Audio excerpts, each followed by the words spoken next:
Allahu Akbar, Allahu Akbar, Allahu Akbar, Allahu Akbar, Allahu Akbar, Allahu Akbar, Allahu Akbar, Allahu Akbar। हम पाक फौज के शेर जवान करते हैं दुश्मन खुला ऐलान। पाक फौज के शेर जवान करते हैं दुश्मन खुला ऐलान। हमारे में है दम कितना ये तुझको हम बता देंगे। तेरा दुनिया को जालिम ये असल चेहरा दिखा देंगे। और हिम्मत है तो सामने आके लड़ हमसे। और माँ का दूध पिया है तो दुश्मन लड़ हमसे। हम पाकिस्तानी कौम तुझे बिगाड़ के रख देंगे। सुन ले दुश्मन तुझे दौड़ के रख देंगे। हम पाक फौज के शेर जवान करते हैं दुश्मन खुला ऐलान।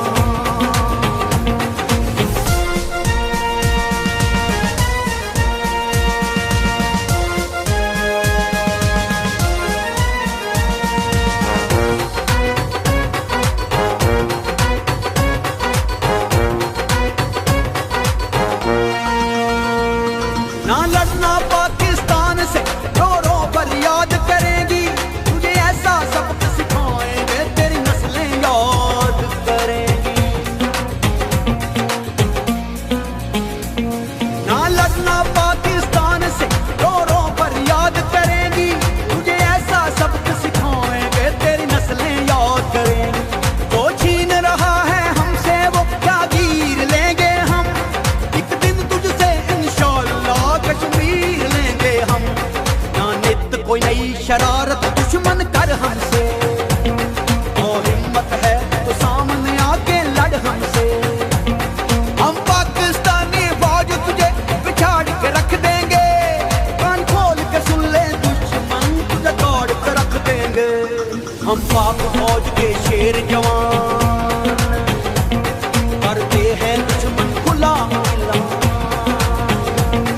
Allahu Akbar, Allahu Akbar, Allahu Akbar, Allahu Akbar, Allahu Akbar, Allahu Akbar, Allahu Akbar, Allahu Akbar। अंगारा लेके नफरत का तू आग लगा रहा है क्यों। मेरे जन्नत के टुकड़े में फसाद फैला रहा है क्यों। Moving on to now, Nigeria's president marked his second year in office with a bold declaration that his economic reforms are working. But as his administration touts progress, international observers and critics at home warn of deepening challenges. Tinubu, who came to power in 2023, has pushed through sweeping economic changes. He has removed long-standing fuel and electricity subsidies and devalued the currency twice. In an anniversary address, in fact, the president said the country is now on a more sustainable path and pointed to a drop in the fiscal deficit from 5.4% of the GDP in 2023 to 3% this year. He also claimed inflation is beginning to ease. Meanwhile, Nigerians continue to grapple with the worst cost of living crisis in a generation. This comes as inflation remains stubbornly high, above 23%. And the value of the naira continues to tumble. On security, specifically, Tinubu said the government has made significant gains, especially in curbing banditry in the northwest. He claimed farmers are back in the fields and highways are safer. But a recent Amnesty International report paints a grimmer picture, saying over 10,000 people have been killed in armed attacks since Tinubu took office. Despite the mixed reviews, Tinubu's ruling party, the All Progressives Congress, has showed its support behind his bid for a second term in 2027. And for more on this, our correspondent getting us this report from Lagos. Take a look. As the administration of President Bola Tinubu marks its second anniversary, there are mixed reactions from citizens over his scorecard. While the government maintains that its reforms are necessary for long-term recovery, that it had performed above average, citing incapacitation of cabals but benefiting from fuel subsidy, arbitrary foreign exchange rates, improved security, decline in food inflation, increased minimum wage, and so on. A tangible section of the citizens, especially opposition parties, have described the administration as a failure, grappling with surging inflation, high cost of living, unemployment, insecurity, and mounting national debt. Some others have condemned him for perceived regional favoritism. The president has, however, acknowledged that despite the bump in the cost of living, his administration has made undeniable progress. From Lagos, Nigeria, Louisa Olani, we on more this one. Shh, Baby sleeping, baby sleeping. What's up, my people? I have missed you guys. A whole month without seeing you live and direct. Ooh, guys, give me a hug, give me a hug. Ooh, okay, that's okay. Let's get to business before the baby wakes up. We are starting with a good news. A Nigerian senator has stopped collecting pension as a former governor. Also, Nigerian president wants to give out $800 million cash. Find out why 20 parents in the Gambia are suing the Gambian government. Also, a lawmaker was walked out of the chambers because of inappropriate dressing. Don't forget to click the thumbs up button, guys. You're going to enjoy this episode. It's your girl, Adela Fayon, bringing you juicy African news. So, guys, who wants some money?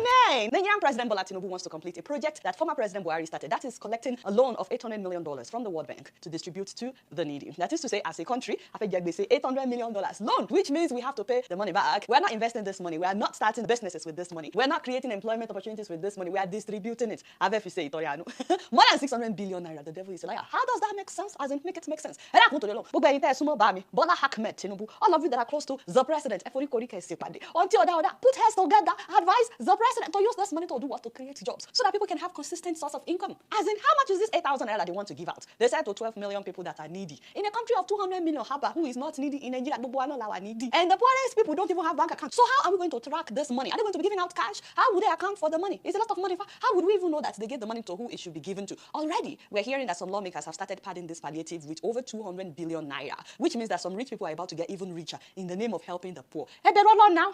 Meanwhile, remember what happened in the Gambia towards the end of last year? We talked about it on the show, how at least 70 children died from acute kidney injury. Nobody knew why until the World Health Organization said it's the cough syrup made by an Indian drug company, made in pharmaceuticals and imported to the Gambia, that it's those cough syrups that were contaminated with two toxins, diethylene glycol as well as ethylene glycol. Indian government, however, said that, well, they conducted their own test on those same drugs that were sent to the Gambia and the drugs were safe. The problem is, Gambia doesn't have a means of testing the drugs before releasing them for consumption in their country. So they couldn't even say to India, well, we also did our own tests. See, it's not safe. You see, they couldn't even do that, which is why parents of 20 of the children that died are taking legal steps. They're suing both the Indian company as well as the Gambian government for failing to uphold the Gambian laws that requires a government to ensure that all drugs imported into the country are safe before releasing them for consumption. So these parents are seeking about $250,000 in compensation for each child that they lost. Now, the first hearing is scheduled for July 17th. It's this new week. And then the case will be adjourned for 30 days to allow the defendants to file their response. We'll keep you guys posted on this issue. Now, guys, the same last year that this happened in the Gambia, medicines laced with those two toxins also allegedly killed about 200 children in Indonesia and Uzbekistan. But the thing is, how do you fight India when they are presently the third largest producer of medicine in the world and the largest provider of generic medicines globally? I mean, the Gambia couldn't even counter India's claim with evidence from their own lab.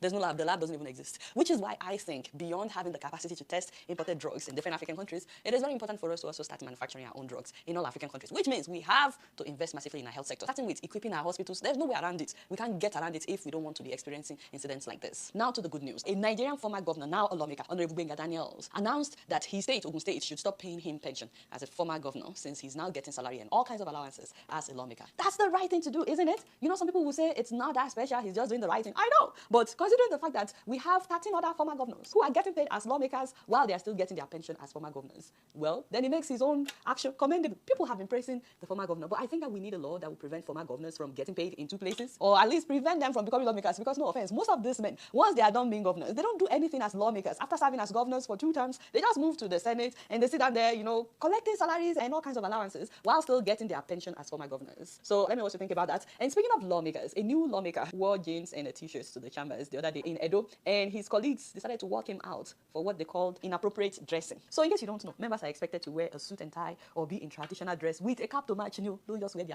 you know, that's what the law says. But we do respect. Is their performance not more important than their appearance? I'm not saying that they should dress anyhow, but what's the purpose of wearing big agbada from Monday to Friday as if they are going for an occasion when they are not making a positive impact in the lives of people? I feel like they could have given him a warning, like, you know, next time Mr. Man dress better. But the way they acted so quickly in this case, I just wish they would be doing the same thing, like acting quickly whenever we have pressing issues in the country. You know, for example, stopping politicians from going abroad for treatment. I wish they would act quickly in doing that, or stopping their children from studying abroad, or, you know, doing something quickly with the whole herdsmen killing people, floods, displacing millions of people. I'm just saying, let me know what you guys think about that story, I beg. Now, real quick, I want to thank you guys for patronizing us at Adobs. Thank you so much. We are so grateful. Adobs is all I use on my hair, by the way. No gel, no edge control, and look at me looking so fly. I actually have on a really old twist. You guys, I just had a baby, no time. But with Adobs, all I did was spray it. I used the hairspray, and then I used the serum for my roots, and I used the butter, and tied my scarf, and then I left it on for like half an hour because I completely forgot that I had it on. And there's no itching, you know, and it doesn't break your hair. It actually grows your hair. And so people have been asking, when are you guys coming back? We actually came back at the beginning of this month, and we did a 4th of July sale, but some people found out later and they were not happy that they didn't know about it. So if you want to take advantage of that, the sale will go until July 20th. That's this coming Thursday. So we finally got Adobs to Nigeria. I know, people are like, oh yeah, but yeah, so the problem now is when we converted the price to Naira, Some people shouted. I said, hey. And that is without adding the shipping price. So we didn't even add the shipping price. So it doesn't look like we'll be sending the products to Nigeria like that, since we are buying all the ingredients in dollars here and we're making everything here. We are paying people here. I think our hope is to have a factory someday, either in Nigeria or a neighboring country, so that the cost of production will be reduced and so that we could sell at a cheaper price. So please don't be offended, because I don't want you guys spending so much money on the product, because you will be spending naira, and at the same time, so we're short. We can't. You get what I'm saying? But for those who can afford it, because some people actually ordered from Nigeria and paid international shipping price, so some people can afford it. If that's you, please know that there's a very limited amount of adults presently in Lagos at Osis, Accessories, and Jewelry. It's in Bagada. The address is on the screen and their phone number. It's in Bagada. Please, and please, even if you can't make it there, call them to reserve yours. You can make arrangement how to get it. Also, the butter may melt if you're getting it in Nigeria, because there's no way around it, because we didn't use any chemicals and the weather is really hot in Nigeria. If you get yours and it has melted, all you need to do is put it in the fridge or freezer to solidify. It's the same content and it does the same work. It's just that we're not going to use any chemicals in any of our products. So I apologize if your butter should melt in Nigeria. I just cannot guarantee in Nigeria, even though we put everything organic that could prevent melting. The heat in Nigeria is real. So please don't shout, because I'm converting dollar to naira. The spray is 15,000. It's actually cheaper than if you get it on the website. And the serum is also 15,000 in Nigeria, and the butter is 20,000 naira. So please, if you are interested, call them as soon as possible, because the person selling it is actually traveling at the end of this month. If you bought any of our products, please let us know if you are enjoying it. You know, one woman saw me and said her husband was the one that hijacked the hairspray because it makes it easy for him to comb his hair every morning. So the man is hiding the hairspray from his wife. I said, mommy, buy another one for yourself now. Okay, baby, so we cannot be. All right, y'all, it's been real, and I'm keeping it right up in here. Did you guys click thumbs up already? Oh, please don't forget to click thumbs up. Don't forget to follow me on Facebook, Twitter, and Instagram. And if you're yet to subscribe to my channel, I'm watching you on Plasma TV. Press the subscribe button and the bell button. Until next time, I'll see you again. Peace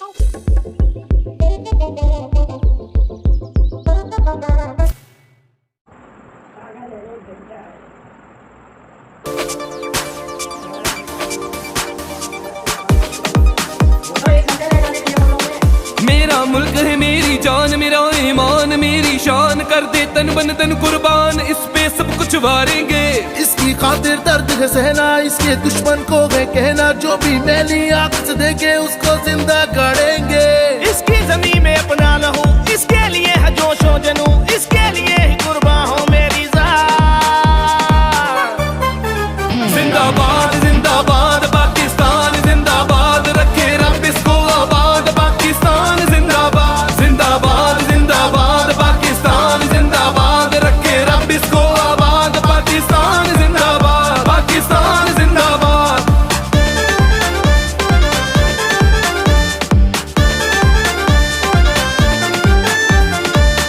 इसके दम से नाम है अपना, यही नाम खुदा का।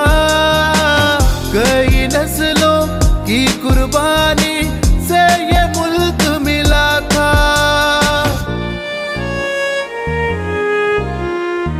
रोशनी इसकी हर सुबह हो, शाम न होने देंगे।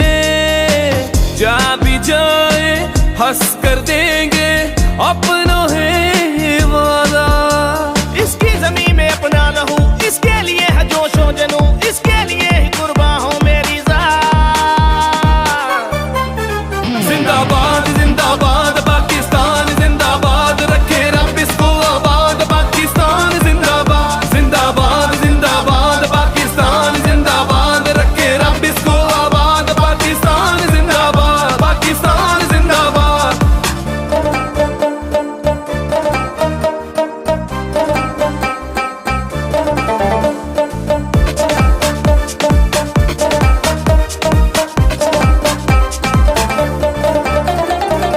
वक्त की रफ्तारों से आगे अब हमें चलना है। रोशन इसका नाम जहां में अब हमें करना है। ख्वाब इकबाल ने जो देखा था, कायद कर दिखलाया। इनकी राहों पर चलकर ही अब आगे बढ़ना